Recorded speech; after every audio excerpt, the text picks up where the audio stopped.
Et tout de suite, merci d'accueillir le directeur général de l'ANSSI, Vincent Strubel. Vous le savez, il a pris la tête de l'agence en janvier et il va nous détailler quelles sont ses grandes orientations pour l'ANSSI, mais aussi pour la filière cyber.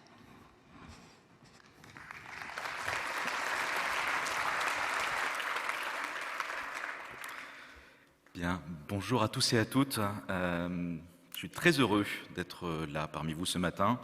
Très heureux de redécouvrir cette belle équipe de France que j'ai vue grandir depuis déjà un certain nombre d'années et dont on a plus besoin que jamais.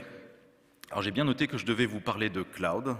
Ça tombe bien, c'est un sujet que j'adore, mais ça ne vous surprendra pas si je m'inscris dans un sillon déjà tracé par un certain Guillaume qui se reconnaîtra, et que je vous parle de plein d'autres choses également. Je vais d'abord vous parler un tout petit peu de menaces. C'est une étape imposée, même si je sais qu'on parle ici, on prêche à des convaincus. On a l'habitude de dire que cette menace, année après année, elle augmente. C'est toujours aussi vrai. Je vous dirais surtout, pour varier un peu, que cette menace, elle s'est étendue au cours des 2 dernières années. Elle s'est étendue à tous ceux qui n'avaient pas été ciblés jusqu'à présent, et elle n'épargne plus personne.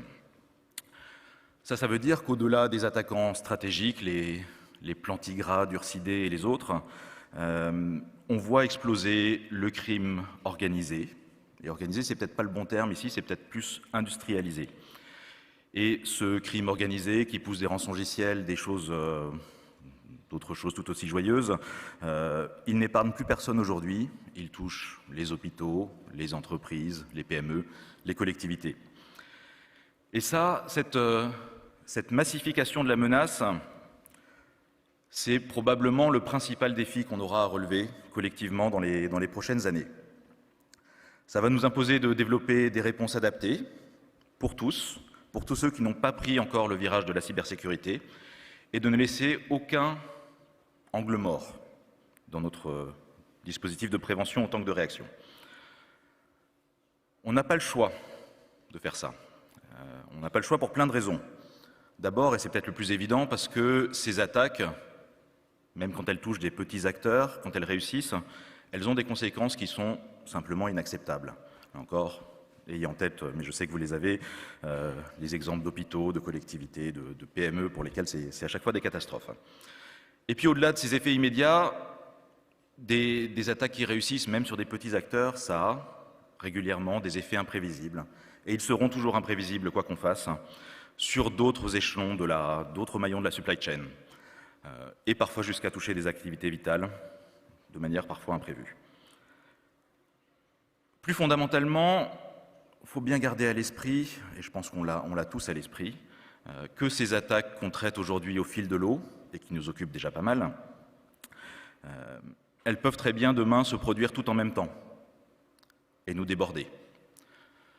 Ça, c'est un risque qui, à l'ANSSI, nous préoccupe tout particulièrement dans l'organisation des Jeux Olympiques, dont on a été chargé de la cybersécurité, parce que clairement, c'est un des scénarios qu'il faut avoir en tête. C'est aussi quelque chose qui est devenu beaucoup plus réaliste dans un contexte géopolitique particulier. Et l'exemple de nos amis ukrainiens, et j'en profite pour saluer la présence de Yegor parmi nous ce matin, mais l'exemple de nos amis ukrainiens, il montre d'une part que c'est tout à fait possible, ça peut arriver, ce genre de choses.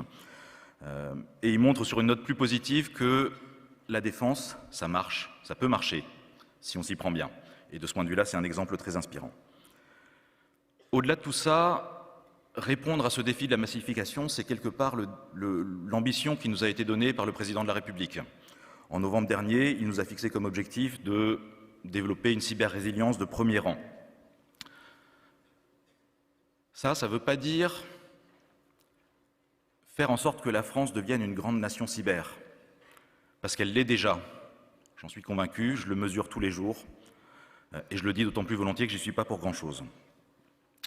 Ça veut dire en revanche qu'il faut qu'on travaille collectivement pour qu'elle le reste dans un monde qui bouge très vite, et pour que ce statut de grande nation cyber, il se traduise dans les faits pour l'ensemble de la société, l'ensemble de l'économie. Ce défi-là, ce n'est pas l'ANSSI seul qui va le relever. On a plus que jamais besoin de vous, de l'écosystème. On sera, comme toujours, dans notre rôle de chef d'orchestre, sous l'autorité de la Première ministre. Mais on a besoin de vous. Et faire ça, surtout, c'est passer à l'échelle, et puis je verrai à la fin combien je dois en royalties à Guillaume. Passer à l'échelle, ça ne veut pas dire se renier.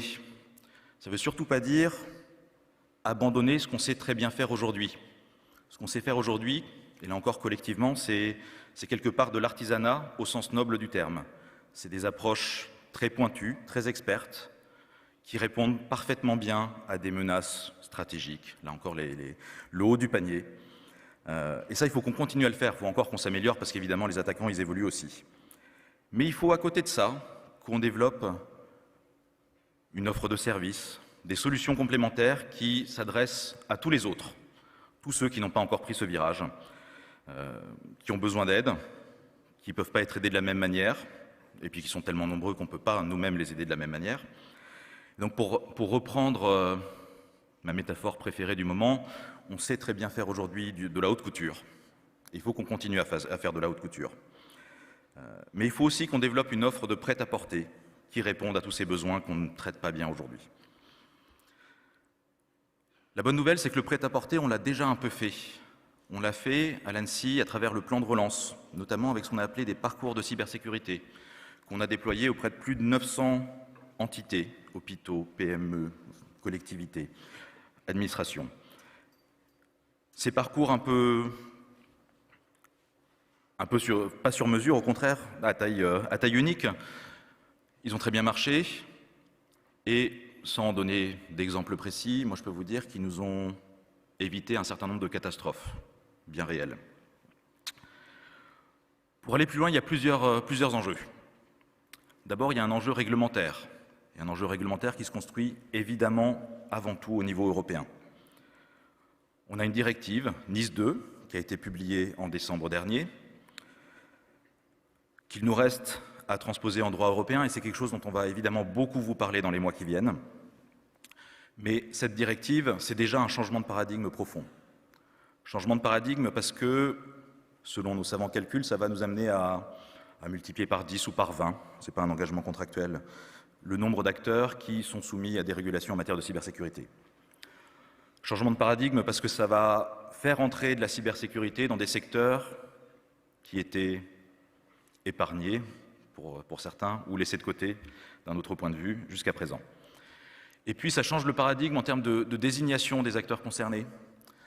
Au lieu des courriers à Marianne qu'on avait le plaisir d'adresser à certains d'entre vous pour vous féliciter d'avoir été identifié comme un opérateur de service essentiel et vous expliquer tout ce que ça impliquait, on va passer maintenant dans une logique de seuil, bête et méchant d'un certain point de vue, mais c'est ça qu'il faut si on ne veut laisser personne de côté, si on ne veut oublier personne, si on ne veut pas laisser d'angle mort. NIS 2, ça ne va certainement pas épuiser le sujet réglementaire. On aura certainement d'autres travaux à mener avec vous sur ce plan réglementaire pour compléter nos dispositifs. Et puis aussi, je pense qu'il faut commencer à se poser la question pour le simplifier et le rationaliser. Ça, c'est une preuve de la maturité acquise en matière de cybersécurité ces dernières années. On en arrive à un point où on a déjà constitué un beau millefeuille. Et puis, il faut commencer à se poser cette question de comment on l'optimise. Au-delà du réglementaire, il y a évidemment un énorme enjeu d'écosystème. Et c'est pour ça qu'on a besoin de vous. Je ne sais déjà pas comment on ferait sans vous aujourd'hui, mais on va encore plus avoir besoin de vous. De développer, de mobiliser, de densifier cet écosystème. Ça passe par plusieurs choses. Ça passe d'abord par toutes les solutions qualifiées, les prestataires de services, les PASI, les PRIS, les PEDIS, les PAMS, les PACS, sans oublier les PVID qui ont eu leur première qualification cette semaine et ils se reconnaîtront et je les félicite. Et je crois que j'ai réussi à lister tout sans en oublier, vous me direz. Ça, évidemment, ça marche très bien. Si on le fait et qu'on intensifie la démarche depuis des années, c'est parce que ça marche très bien, ça fait ses preuves en termes de garantie de compétences, de confiance, c'est tout aussi important. Et puis, en termes d'animation de communauté, parce que derrière ces acronymes barbares, il y a des humains. Il y a des humains qu'on rassemble et avec lesquels on peut discuter dans un cadre bien précis, associés à leur métier et avec lesquels on peut partager plein de choses. C'est ça, mais ce n'est pas que ça. L'écosystème, c'est aussi aujourd'hui celui des CSIRT. Des CSIRT, on en fait pousser en ce moment un peu comme des champignons, dans les ministères, dans les secteurs d'activité, dans les régions. Si on le fait, c'est parce qu'on y croit, et puis parce qu'on en mesure bien l'intérêt en termes de prévention, en termes de réponse. C'est important d'avoir ce type d'interlocuteur de proximité. Et l'ambition, c'est pas de tracer un jardin à la française, c'est pas de dire il y a un interlocuteur, exactement un pour chaque type de victime ou de bénéficiaire. L'ambition, c'est qu'il y en ait au moins un. Et après, s'il y en a plusieurs, charge à nous de se débrouiller pour que ça fonctionne derrière. Et puis ces questions d'écosystème, c'est aussi évidemment des questions de synergie entre acteurs privés, entre acteurs publics, entre acteurs privés et publics. Et je veux saluer aujourd'hui l'action toujours admirable du campus, des campus, on va parler au pluriel aujourd'hui, d'une part, et de ACIMA, cybermalveillance.gouv.fr, qui chacun dans leur domaine et de manière très complémentaire font des choses remarquables. Passer à l'échelle, c'est aussi un enjeu opérationnel. Il va falloir demain être plus efficace encore en matière de détection, de compréhension, de remédiation aux attaques. Là, il y a là-dessus un volet légal, évidemment, parce qu'on inscrit notre action dans le cadre du droit, et on compte à l'ANSSI sur la prochaine loi de programmation militaire pour nous doter de capacités supplémentaires qui nous font défaut aujourd'hui.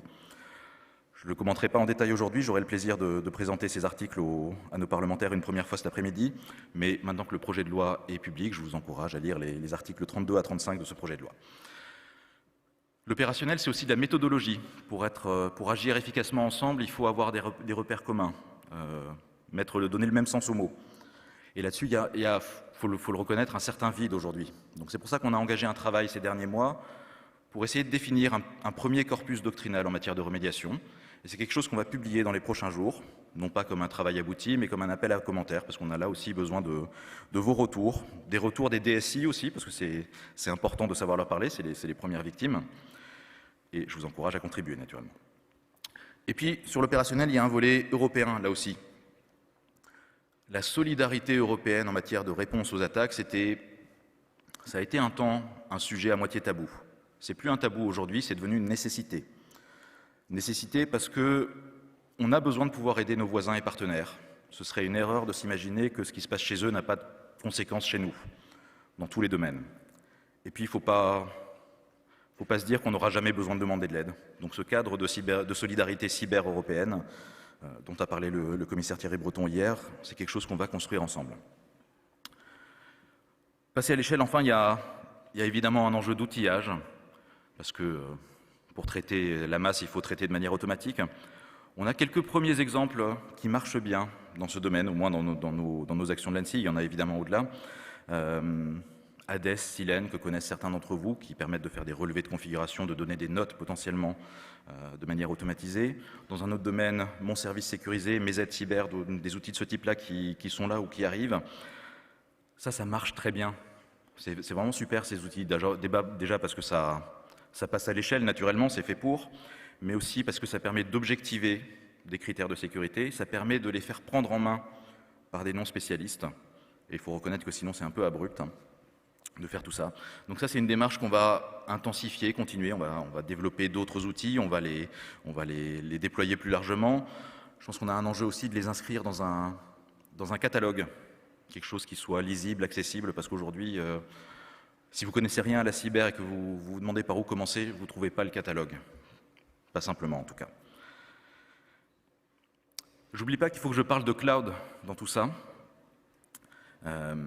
Et évidemment, le cloud, ça fait partie de la solution à ces enjeux de passage à l'échelle. Mais ce n'est pas une solution en soi, de notre point de vue. Ça apporte énormément de choses à des entités qui ne sont pas ou ne sont plus en mesure de gérer toute la complexité de l'informatique de nos jours et de satisfaire toutes les exigences, et elles sont nombreuses, pour se sécuriser. Mais ça ne fait pas tout. Et on a sur la question, vous en doutez sans doute, quelques idées originales.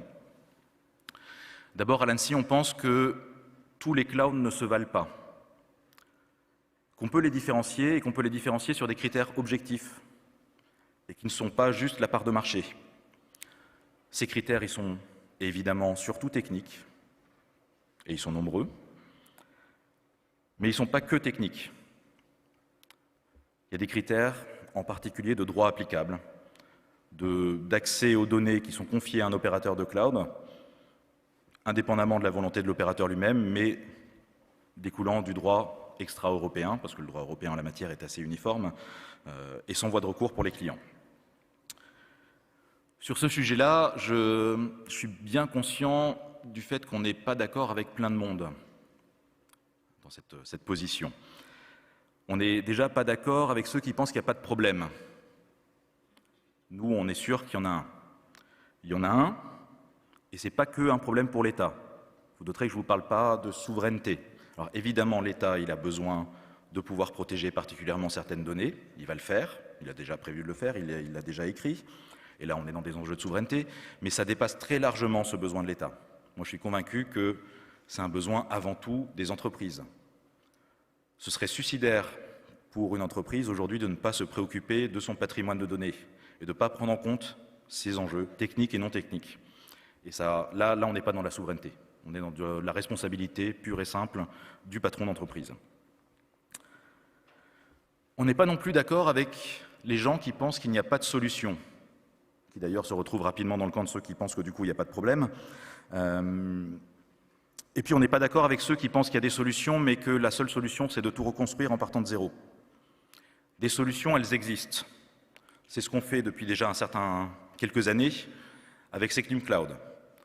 C'est ce qu'on espère faire demain au niveau européen, avec un niveau élevé de certification qui reprennent des critères techniques exigeants et des critères non techniques d'immunité au droit non européen. Ces solutions, elles existent déjà. Il y en a d'autres qui se construisent. Et il y en a même qui se construisent dans ce cadre et qui permettront d'utiliser, y compris les technologies, notamment américaines, dont on a tous du mal à se passer. On sait que tout ça, c'est dur. Secnum Cloud, c'est pas une sinécure. Moi, je l'ai bien mesuré avec les premières qualifications. C'est simple pour personne. Si on a mis la barre aussi haut, c'est pas par sadisme. C'est parce que c'est justifié au regard des menaces que nous, on voit au quotidien. Et puis, bien conscient de la difficulté, on a mis en place, avec Bercy, avec l'ensemble de l'État, des dispositifs d'accompagnement, et je suis très heureux que le ministre ait pu en rappeler l'existence et puis annoncer la première vague d'heureux élus qui seront aidés dans la démarche de qualification, parce qu'évidemment, il y a besoin de ça.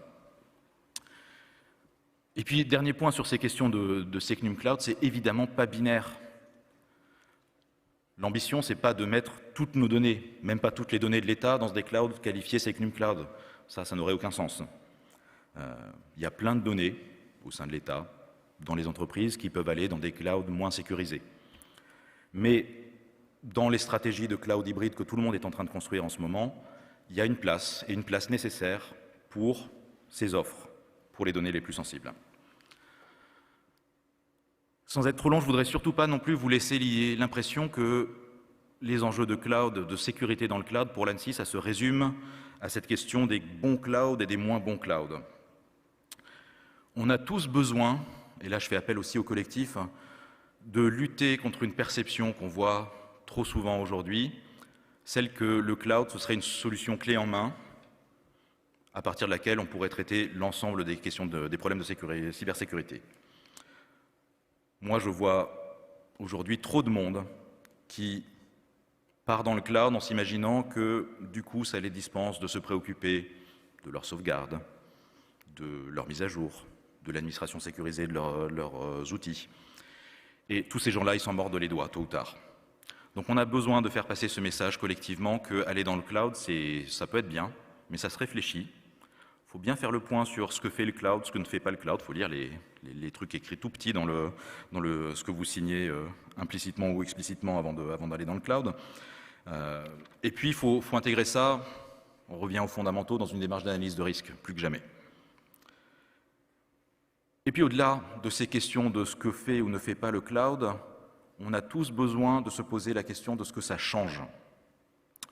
Toutes nos approches aujourd'hui, nos doctrines en matière de remédiation ou de prévention, si on les transpose bêtement dans le cloud, le constat systématique, c'est que ça ne marche pas. Ça ne marche pas parce qu'on n'a pas accès aux mêmes données, parce qu'il n'y a pas les mêmes partages de responsabilités, parce que les technos sont différentes, mais c'est moins dimensionnant. Et donc tout ce corpus doctrinal qu'on a conçu de manière itérative au fil des années, il faut qu'on le transpose dans le cloud, parce que évidemment on y va. Et là-dessus, on a J'ai fait euphémisme LV1, on n'a pas fini ce travail d'adaptation. Et on ne va pas le faire seul. Donc là aussi, je fais un appel à toutes les contributions, toutes les bonnes volontés pour essayer de transposer dans ce monde, cet univers du cloud, ce qu'on sait très bien faire dans des architectures plus classiques. Je vois le compteur qui se rapproche de 0, même s'il y a aussi une petite tradition de dépasser, mais je vais m'arrêter là. Vous l'aurez compris, on a plein de beaux défis devant nous. On n'a plus que jamais besoin de vous parce que c'est des défis qu'on ne relèvera pas tout seul. Et puis c'est quelque part très rassurant de vous voir aussi nombreux ce matin parce que je sais qu'on peut compter sur vous. Je vous remercie et à très bientôt.